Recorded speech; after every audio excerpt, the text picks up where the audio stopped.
dhahab, sauti ya dhahab, yani ya dhahabu. Assalamu alaikum warahmatullahi wabarakatuh. Habari njema kwa wazazi na watoto wetu wote. Tunawakaribisha katika shindano la sauti za dhahabu kupitia Afrika TV. Shindano hili litahusisha watoto wadogo, wadogo kwa maana ya wadogo, watoto kwa maana ya watoto.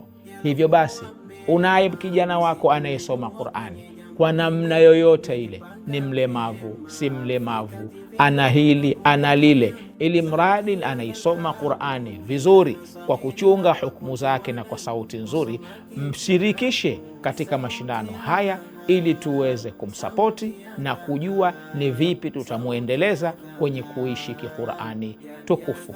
Mwalimu, wakati ni sasa. Mzazi, wakati ni sasa. Na wewe mwanangu mpendwa, hii ndiyo Qur'ani, haija kusahau mtoto.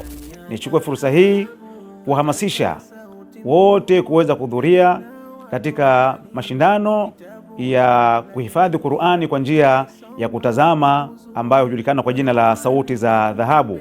Haya mashindano hayahusu kuhifadhi, aweze kusoma tu na sauti yake iwe nzuri, ashiriki katika mashindano haya.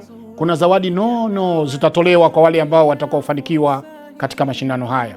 Tunawaomba muashirikishe vijana wenu ili waweze kushiriki katika mashindano haya ambayo yataanza kuanzia tarehe 1 ya mwezi unaokuja mpaka tarehe 30. Tutakuwa tumemaliza michujo ili kuingia katika ngazi za fainali. Tunawaomba Waislamu tusiache fursa hii, tushiriki, tuwashirikishe vijana wetu katika usomaji wa Qur'ani ili tuweze kufanikiwa katika kuijenga jamii yetu, katika kuielewa na kuisoma Qur'ani kama anavyotaka Mwenyezi Mungu na mtume wetu Muhammad sallallahu alayhi wasallam. Kumbukeni, kipindi cha kwanza kitaruka tarehe 16 mwezi wa 8 mwaka huu 2026 insha Allah, na baada ya hapo kitakuwa kinaonyeshwa kila Jumamosi na Jumapili saa 1 kamili